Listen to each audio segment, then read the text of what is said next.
Hi, hello everybody. Hi. I'm actually dressed very casual today. You'll be very proud of me. You can't see that one half. And if you saw what I'm wearing leggings. she's got what she's wearing. I'm actually what is the gym this morning. Afro said we need an intro. Okay, what's the intro? Welcome guys. Welcome guys. And today's topic is one of those. Yay! How exciting. Hello. Hi guys. Hi guys, how you all doing today? How's the week been? It's been hello. Hearts. We like hearts. Oh, I wish I could give you all guys Heart back. How do we give it back? I don't even know how to make it. No, heart shape. I was trying to do this yesterday. What were you trying to do? My kids that I teach on Wednesday were trying to teach me this. And I honestly got it. Look. Are you trying to be cool? They were trying to teach me I can do this. Like, yeah, not quite. I kept doing that. See that? You're trying to be cool. Well, they just want me to do what they learn. Oh, so. Bless. Oh, how you all doing today? It's been a warm, busy day. Oh, hello from Barcelona. Hi, Ojo. Oh. Hello, how you doing, my love? How you doing? Nice to meet you all. Nice to meet you all.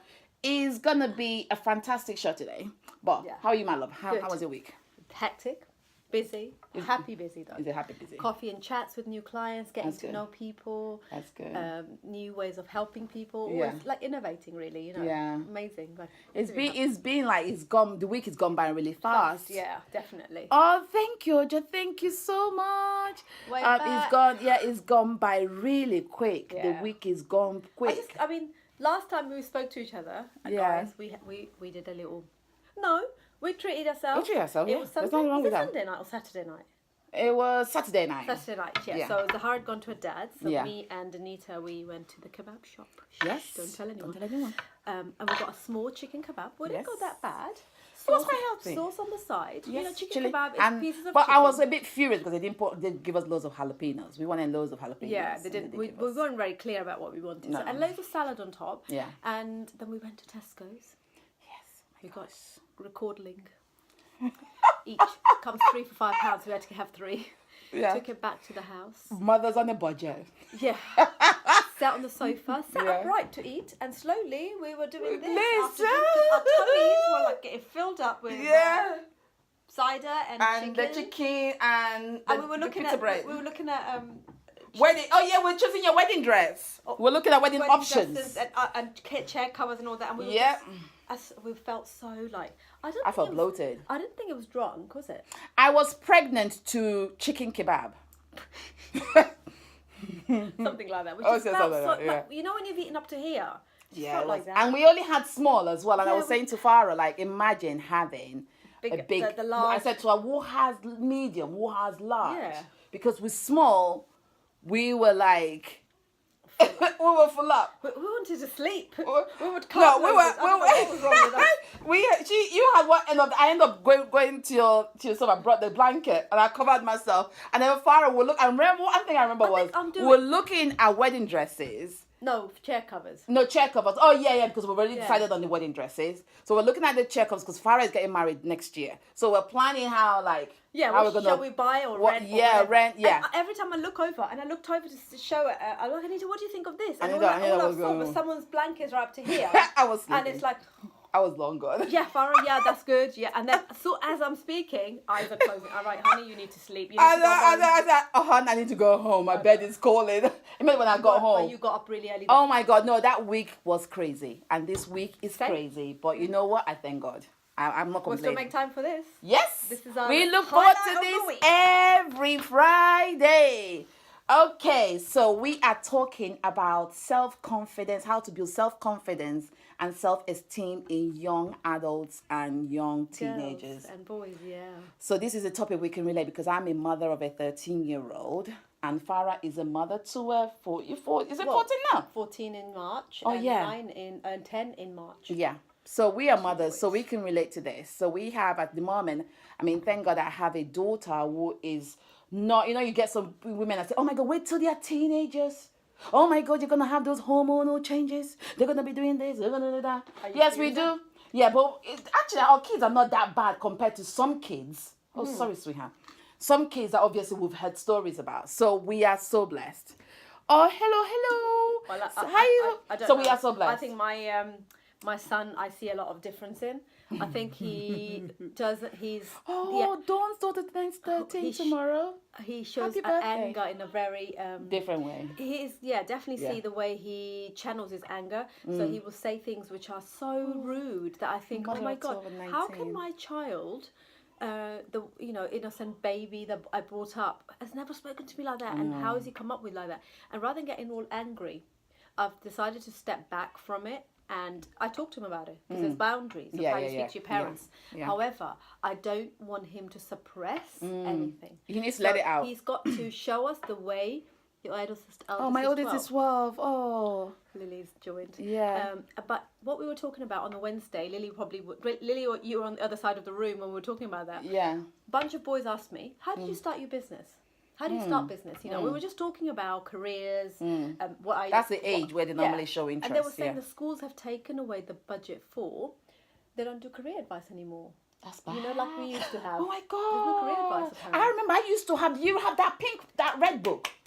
That red book we used to, you put all your achievements and stuff and then like you're going for purple. That purple. I still got mine. Yeah, me too. Oh my gosh. Like your work experience. Yeah, work experience. Written by the work experience of your teacher. You put it all together. So the career advice thing is the budget isn't there. This is what the kids told me, so I wasn't aware of it. And then actually, in fact, I heard it on one Channel 4 News or anything, something like that. And the kids were saying about how they don't know what they're going to do, what they're going to do when they grow up. And the biggest thing that came out of it was, there's pressure.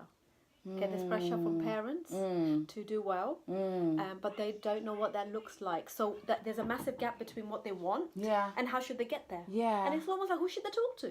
Oh, so when they asked me the question as a businesswoman, they asked me the question as, so how did you open your business? But you look really passionate doing what you're doing. How do I get to where you are? And I felt like there was definitely a gap there where people or girls and boys of their age wants two things. One, they want to talk about what their future looks like. And two, when they're going through the puberty, when they're going through hormones, when they're going through breakups, when they're going through difficult time with their friendship, who should they go and talk to? Is there a class that you can sit in and you are free to be yourself and talk? And that sometimes isn't the parent, unfortunately, because that's a struggle. Some parent, I wish my son had an opportunity to talk to someone else.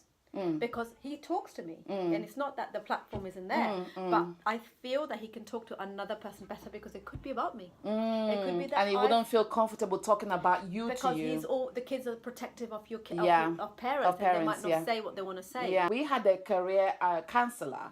Yeah. So wherever we go in and we speak about our career choice, whether we wanted to go to uni or not to go to uni, or whether we're going to do an apprentice program or whatever. And it was fantastic. So it actually breaks my heart that they don't have that anymore in schools. It's crazy. And I think that's, and you're right, but that's the academic side of it. And I know people do, because it's no longer the universities anymore, is it? It's not just being universities. No, it's just not just, you can do now. Yeah. You might want to be a YouTuber, a blogger, blogger. Yeah. How do you know? How many people do you know around you that actually do that job? Yeah. Because those things are looked upon as, no, that's not real job. Yeah. In fact, the YouTubers make the most money, guys. Yeah. Exactly. The girl who did the slime, she earns 6-figure income, and she's bought her parents a house over £1 million from doing her slime videos. Wow. So she earned more money than some doctors. Are you telling me that she is does she need to have a degree? It's not about having a degree anymore. It's about what's your purpose in life, and we've talked about that. And because if you got a degree because your parents have pushed you, but you want to do vlogging and you want to be a YouTuber because you're quite artistic, or you want to show your work through that. Yeah. But you've got to do that because your parents have pushed you to do that. I think that's frustration. More of what's happening is a lot of parents try to live their life through their children's lives. Definitely. So more often, they suppress the children's choice, and then they now make the choices for their children, not considering what the child is going to do when after university. Okay, especially in the UK here, it's very expensive because obviously you're worse off going to university than someone that didn't go at all. In fact, someone that didn't go to university at all is better off than someone that went to university, because when you go to university and you now embark on this long course and you've taken out this student loan and everything, so you've actually gone into debt before you even start. So by the time you're done with 3 years, or if you're doing 4 years, 6 years or whatever, by the time you're done, you've accumulated so much debt, and this is even before you even find a job, and this is even before you now buy your first house. Do you know what I'm saying? So you actually, so it now makes you question: is it actually better? Are you better off going to uni? Because to be honest with you, Where's all the passion talent, as well? And talent is inbuilt. It's not something university, yes, guides you through it, but you can actually have a pattern, let's say a mentoring program, whereby someone that is artistic that can go to someone to now, it's like work experience. Work experience, I yeah. prefer that. I prefer that. I prefer coaching someone who is passionate, because if I can see the passion, if you come to me and say, okay, this is what I can do, and I can see your skills, I won't look at your CV. I won't look at how many degrees you have. No. I wouldn't see how many GCSEs you have or how many A levels you have. What I'm seeing is the talent you have within you, and that is priceless. That you cannot go to university to get. Exactly. Sometimes people go to uni to now force upon themselves a passion that is not really there. So hence, okay, I want to be a doctor. Okay, yeah, you get into the program. 4 years, and then after that, then there's no passion about it. And when you come out, you think, actually, no, I don't want to be that. I actually want to be a designer, or I want to be a YouTuber. And then you say to yourself, you've gone to uni, spent all those years when you could spend cultivating your inner talent. You've gone there doing a course that you absolutely hate, by the way. And then on top of it, you now accumulated this huge debt over it.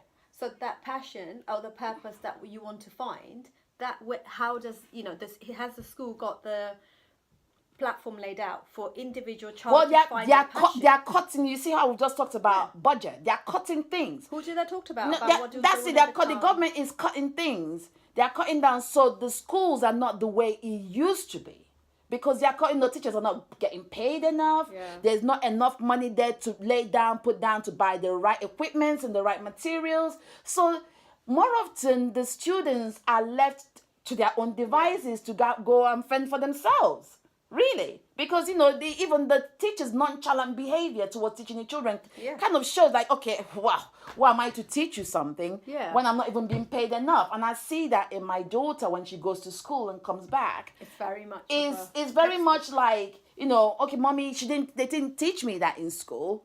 I'm like thinking, why didn't they teach you? Is that not their job to teach you? Oh, well, I said, well, okay, actually, it's true. They will not teach you this because they're not paid enough to teach you this. And they cannot be bothered to teach you this. So it's my responsibility as a mother to now find ways to teach you this. But also allow them to have that time with each subject that they are passionate about. So because everything is quick. Zane absolutely hates maths. Yeah. Hates it. So if I keep forcing him to do this, he's going to hate it even more. Well, what is the point of that? Because he doesn't believe what's they going to offer him. He doesn't believe what's they're going to offer him. So he does this.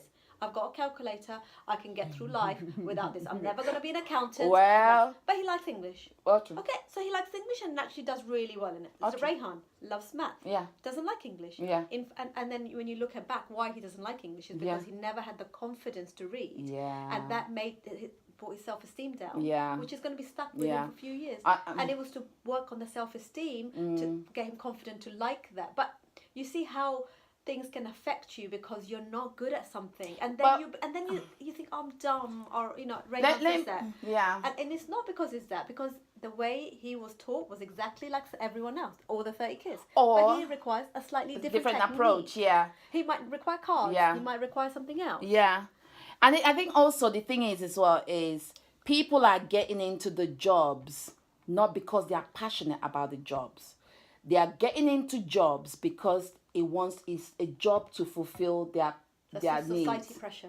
Yeah, to pay bills. You need to get a job, to pay find bills. a boyfriend, or a girlfriend, then marry, exactly, and have a child, exactly, have a house, repeat. So there's nothing about what I'm seeing what I'm seeing from my child's experience in school, and it breaks my heart.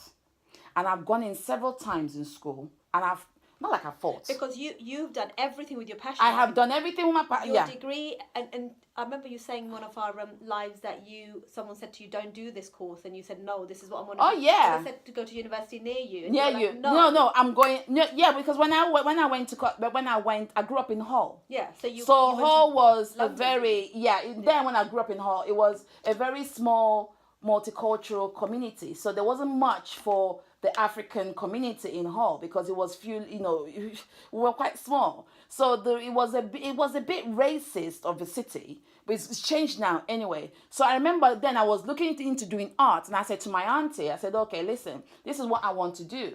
I want to do textiles and or fashion related, basically textiles. And that was really lucky that what you liked. Is what I like. You Yeah, followed I it was to very this day. stubborn. I was very stubborn. I think sometimes, and I see that in my daughters. I see that in my daughter. I was very stubborn in what I wanted. Yeah. And I didn't want anybody to talk me out of it. And if it means you going and reporting me to the teachers or whatever, and saying that Anita is being disobedient. I know I'm not being disobedient, but I'm following my passion. And the thing is, if you follow your passion at the end of the day, it takes you to places. It takes you to places. And so that's imagine really if I listen to people, the naysayers that say to me, oh no, design is not won't pay your bills, or design will not get take that, you don't you, anywhere, guys? You get or that. whatever, or get yourself a decent job. Get yourself a decent job. And I hear that. Let me tell you the truth. There was someone that came into my house and made that comment. And I was like, yes, it was my neighbor.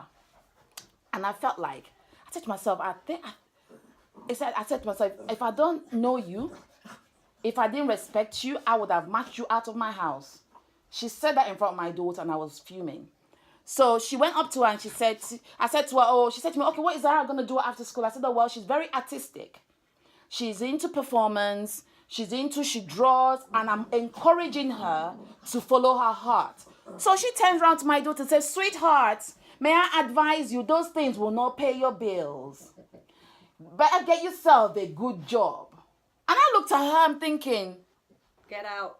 You are saying this in my house? How bloody dare you? Totally opposite to what you're teaching. Do you know what I'm saying? I'm like thinking, what?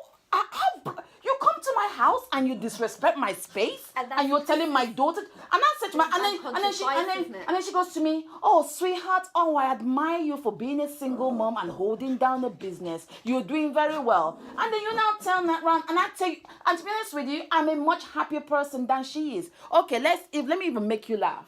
So she's now on maternity leave. Okay, so she comes to me. The same person that tells my daughter, oh, forget yourself a decent job, comes up to me and says, oh, sweetheart, I'm not thinking, with 3 kids now, about to be 3 kids, I won't have time to now go back to work. I would like to now find something on the side that can be doing. Maybe I should now set up a kids design business. Oh, you now want to do a kids design business? I thought it doesn't pay the bills. I thought you should get yourself a proper job. So you see, human beings are hypocrites. Yeah. And that is what a lot of our kids are getting out there. I remember when I worked in Debenhams, my dad said, it's not a proper job. You need to work in a bank. Yeah, proper job. Yeah. You need to work in a bank. Yeah. What retail is not proper job. Retail was looked down at, but I liked it. Yeah. I enjoyed. What did I enjoy about it? That people aspect of it. I really loved talking to people and developing people. And I went up the ranking. Now, it didn't really matter to my dad that I'd really, gone up to a level 3 manager and managed big departments. And it was hard. It wasn't easy, and I had to learn. But the job was looked down upon because guess what? I wasn't like my cousins. They're all doctors. Yeah, they're making surgeons, money. They're engineers. But you know what? They're so miserable. Yeah. They don't like doing what they do, but they follow their parents to make their parents happy. Yeah. And that is not right. And that's living a fake life. This is why now I'm living my life, because I found my passion now when I have had the independence to do what I want. And I would never do this to my kids where I'm going to force them to go to uni. When they were little, I was thinking, I need a university fund. No. Yeah. Yeah, same with my daughter. I'm watching them and I'm encouraging them to do the whatever. Follow your heart. What they're good at. But you have to give them the opportunity. You don't want to force the issue. And my worry is at school there isn't a platform where you can discuss not justice, but how are you feeling? You might have issues. Girls having problems with like how they look and feel, their body conscious images. This is what I wanted to talk about. Where did you discuss? Exactly. I had this conversation with me and my daughter. Was it 2 days ago? 2 days ago. So we went to the gym and we're coming back, and then she said to me, we're sat in the car, and then she pulled down the mirror thing, and then she said to me, oh, mommy, I thought I was at that age where by now I should be all glowed up. Glowed up? What do you mean? So I said to her, what do you mean? She goes to me, oh yes, some kids my age, they're all glowed up. So I said, what do you mean glowed up? Like she goes to me, she started doing this to her cheeks, like, like sucked in, like losing weight and looking all semi-demure and looking almighty. Basically the look that the social media portrays that is the best, is the perfect, which also affects the mentality of our children. Yeah. And the young adults out there. Gizmo, what on earth are you doing? Really? Calm. Really? Okay, so, and I looked at her, I said to her, sweetheart, listen, I had to switch off the ignition, and I said to her, listen, you are beautiful the way you are. I said to her, you are built differently. We are all built differently. So your friend's body is different from your body. So do not ever compare yourself to anybody. You are built. I had to raise her morale up. I had to tell her. But the thing is, as a mother, it's so heartbreaking. Even though I've written in her mirror that she is beautiful, she sees that every single time, but she doesn't feel it. It's because she sees the social media. Yeah. She sees the likes of Kim Kardashian. She's seen the likes of the supermodels. She's seen the likes of the YouTubers. Everybody is skinny. Everybody's portraying this perfect figure. And what's actually happening if the self-esteem has been affected this age? Yeah. And there is nowhere to talk about it. That nowhere. In school. Nowhere. Or your parent doesn't pick it up because they're too busy maybe. Yeah. Or you don't feel comfortable talking to your parent about it. Yeah. What happens is that you then shaping your future or shaping your destiny accordingly. Yeah. So in my house I have a child who's very confident, okay? And I have a child that's not confident at all. And I'm seeing and observing what's going on with them too. My older son is very confident about himself. He's very comfortable in his environment, his group of people that he hangs out with. Yeah. But my little one struggles with making friends. He struggles with his body sometimes. He's conscious about his body and he says, Mom, look, I'm fat and I don't like it. Or, he's got low self-esteem as a result of that. Who does it, if I'm not an observant parent here, how I will miss this important information. Yeah. And I'm going to have a child that I will have issues with, because when your self-esteem is affected, you take shelter in drinking, self-harming, smoking, and self-harming. Yeah. To get some release somewhere. Yeah. And it's just so important for me to keep watching or keep observing and also keep talking to my kids. And I can tell you, I'm not a psychologist, but I need to intervene when I think it gets too bad. Yeah. Okay, I need to do something about it. Yeah. Ask for help, read books, podcast. Somewhere another mother has gone through the whole thing. Yeah. And we were just talking, this is what I was talking about this morning, there is no platform for young girls or boys to come forward and say how they're feeling. And you get all these kids walking around, hating themselves, full of so much rage. Yeah, because the hormones. They are the hormones full of so much rage that they end up taking it out on the wrong people because they bottled up everything. Correct. One thing, on their parents. one thing we need to do, one thing, and I think this starts from home. Okay, this starts from home. We cannot allow anybody else to bring up our children. We have to do it ourselves.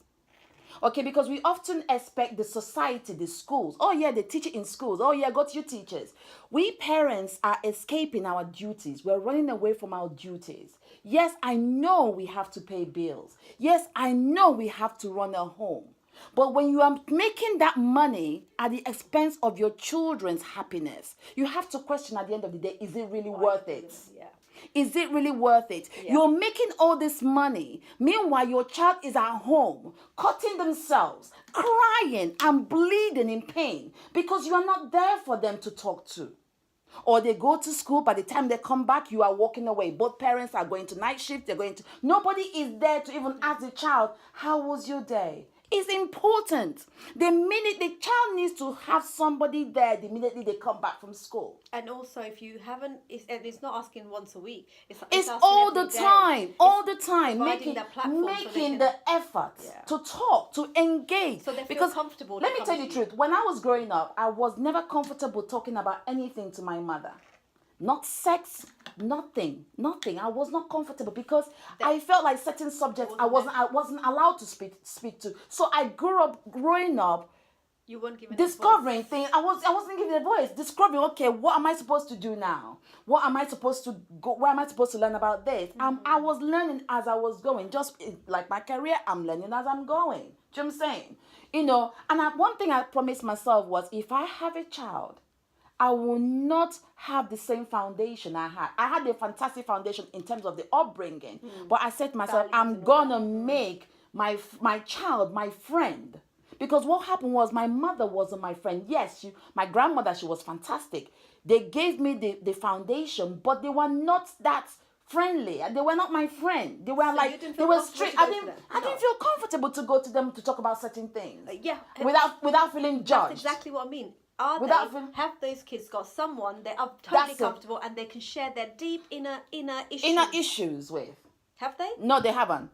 And with women in particular or young girls, we need to raise them strong, guys. And Yeah. we can only raise them strong when we can help them with what they're going through. Yeah. And say to them, this is normal. It's fine Yeah. to feel like that. Yeah. And great for articulating what you just felt. Yeah. But if we're not doing them, their self-esteem getting lower. They're going to meet a boyfriend. Their self-esteem is even lower because if you meet someone who isn't so great and he keeps telling you you're fat or you're this, imagine what's happening to this person. And also, you have to be careful what you expose your child to. Yeah. I mean, So if you have a mother, that is also suffering from less self-confidence, she's not in a good position to teach her child about being confident. If you have a woman that has issues about vulnerability, yeah, she's not going to be in a position to teach her child how to be strong and powerful. If you have a child that comes from a violent home, that parent is not in a position to advise the child, oh, listen, if this happens to you, run. Okay? So the child, be careful the environment your child is growing up in, because they see what you are doing. They are watching everything. Okay. So for me as an example, okay, I know I have made some mistakes. Yes, I applaud those mistakes now because it's taught me to be a better person. But I had to change those ways because I don't want to have a conversation with my child when she's 30-something or 47, in her 40s or whatever, and say to you, oh, mommy, oh, yeah, remember when you used to did this? Or remember when you tolerated this? You are not in a position to tell me not to do this because you did it. So I had to switch that history. I had to change that because I don't want in future. When you went through like dating, you mean? When I went through dating. I remember you saying in another live that you apologized to your daughter. Yes, I apologized to her. How important? Oh my gosh, I apologized to her because they're saying I'm a human and I have made a mistake. Oh my but I want gosh. to apologize, but that's absolutely fine. It's fine because we haven't come with a manual how to bring up kids, guys. No. We don't know how to do it. We are just watching and learning. Yeah. But we are now adults and we have to seek and educate ourselves to bring these kids up correctly because it's our responsibility. It's our responsibility. First responsibility. Yes. Your work, your everything else Yeah. comes up. I mean, we're making money priority. Don't bring children into this world when you are not ready to give them your full attention. Yeah. Money is not your baby. Money is not your baby. Career, I'm sorry, is not. Listen, I will stop my career any minute. It will naturally come to a stop. So if I feel my child is suffering from me, you can't concentrate. I can't. No. Things will have to change. No, something has to change. But sometimes that is forced upon you because you ignored the signs. Yes. And I think that's what's so important, to observe and then intervene. Yeah. Observe and intervene and learn. Know your child. Know your child. Monitor your child's. Because sometimes we say to yourself, oh, I missed that. I didn't know this was happening. You get a lot of parents saying, oh, how come I missed that? Oh, how come I realized that? Oh, by that time it's too late. But you're so busy doing other things that you do not even monitor the signs. See the signs that was leading up to the final end result. You need to make the time to know your children. And one of the ways you could do that is maybe have dinner all together. Have dinner. And if you stop the devices coming through, then while you're having that dinner, you could actually say everyone needs to go around. My friend Marissa does that actually. Everyone has to go around the room and talk about their day. Yeah. So that platform she has created because she wants her kids to talk. Yeah. And there's no devices, none of that. Yeah. Like if they don't want to say anything about their death, fine, because the other person is. Yeah. And what that's done a year later is encouraged everybody to talk about it. And then Marissa says she can say, I'm very tired today. I've had a really hard day. I really like if you guys can help me to clear up the table afterwards. She is asking for help, showing vulnerability. Yeah. But at the same time, she's got the power Yeah. that her family's sitting together. Yeah. And the boys, she's got 2 boys, and they talk. Yeah. And Talking. Oh they my say, God. Mum, that boy wasn't very good to me today, or I had a really hard time with this class. And then she'll say, well, how do you think you could have dealt with that? And how do you think you could have dealt with that? Oh, I didn't think of that. Maybe, do you think you should have tried this or this? Yeah. Oh, maybe. So what's the parent teaching there? There's an issue, Yeah. and maybe this is how you solve. But if the platform isn't there and you haven't had that conversation, and it's been 5 years that you don't know what's happening with your child, And you don't expect your teachers. I'm sorry, you don't expect your teachers, the school, to teach that. they're unfortunately we've got It has to start, oversubscribe, and the teachers cannot handle it. So, which is a shame. You And my need to- point is there should be somewhere, and it's not the teacher. My point is there should be a psychologist or a mind, body, wellness, well-being. I don't know what this looks like. I think they A need well-being to class. be a voluntary. Yes. Voluntary things going on, Well-being. because if the government cannot afford to provide those services, I think there need to be people doing it voluntarily to go in to offer those services. Because believe me, a lot of kids are crying, they are bleeding inside. That's why we have the suicide rates going up. We have a lot of kids suffering from depression at this age. I remember when my child at one point came to me and said to me, Mommy, I think I am depressed. Really? No, she said to me, I think I'm depressed. And I said to her, what do you mean you're depressed? I bet you thought, do you even know the meaning of depressed? Oh my gosh, I didn't know You're what the like, meaning oh, of yeah, depressed, exactly. because What I'm is it? always on a high. Yeah. I didn't know what the meaning of depressed. And I said to myself, sweetheart, what do you mean you are depressed? And I looked at myself, I said, Anita, where have you gone wrong? And I've always been there for my daughter 24/7. And it's not you sometimes, And you know? No, and I realized it wasn't me. it's not It was a deeper issue, because obviously myself and her dad didn't have the best separation. Obviously her dad is in the picture, but he's not fully in the picture. So obviously she's a young lady growing up and wants a man's presence in her life, but the man's presence is not 100%. The man's presence is 20%. So she's feeling unloved. So as a parent, as a single mother, I'm there thinking, okay, I'm trying to be a father, I'm trying to be a mother to this teenager, and she's telling me, Mommy, I am depressed. And I said to myself, oh my God. And by the time we talked about it, we talked. And I said to myself, I am glad I intervened when I did, because my child's mind was going into the direction that I never even imagined that it could have gone. I was like, oh my And gosh. teenagers in particular need more help, don't They they? need more help. In particular, they need more and help. they do get aggressive, and very quickly parents will fall out with their kids because they can't handle the behaviour. Oh yeah, I can't stand. And you say, oh, I can't stand you right now. You're being really difficult. My child is a nightmare. Nightmare. Don't call your Don't child call a your nightmare, child a guys. nightmare. They're going through pruning. And we went through that. We forget that we went through that ourselves. And I was a nightmare. I remember that. I can't My remember mother how I at the was, time, but if my grandmother was, I was this bad. I would go out and I wouldn't even ring my mum. I'm like, I don't care if she doesn't know I'm there or not. You know, one day I came home and there was police waiting outside the house because she was so frightened. It was only 12 o'clock. I was 16. I could stay out. You know? Yeah. But all she wanted a phone call from me. But I couldn't be bothered. I was like, why should I? You know, I'm not bothered. I'm having cider outside with people that I didn't know. Just literally, you know, when you just are just like that kind of chilling, behaviour that with no boundaries almost. And that's a scary place to be, because I still to this day think, why didn't you call your mother? You had a phone. Why didn't you do it? Yeah. And I can't answer it because I'm like, couldn't I be don't bothered. care. I don't care. Yeah. Was I trying to punish her? I don't really know. No, but the Was thing I is, trying to get her attention? if you had a very close relationship with your mother, I would. you would have. I wouldn't let her down. You would have. Yeah. Because the thing is, one thing I a promise I made to myself and to my daughter when I had her was I promised her I was going to be her friend first. Yeah. Mother second. Okay? And a lot of my friends said to me, oh, are you mad? No, you should be her mother first. Put on the stricter. I said, no, you don't tell me how to bring up my child. You face your own business. So for me, I'm in a position whereby me and my daughter, we can talk about anything. When she comes back home and says to me, Mommy, I need to have a rant. Okay. I put my work on the side. My daughter wants to have a rant. Okay. Girlfriend, rant. Like verbal vomit. I stay, listen. I listen. No interfering. Okay? She's finished vomiting everything out. And I'm like, okay, sweetheart. Okay, if I need to intervene, How do you feel? how do you feel? No. You want a cup of tea? You want a Cup cup of tea. of you want a cup of tea? Extra sugar. Especially, yeah, stand up.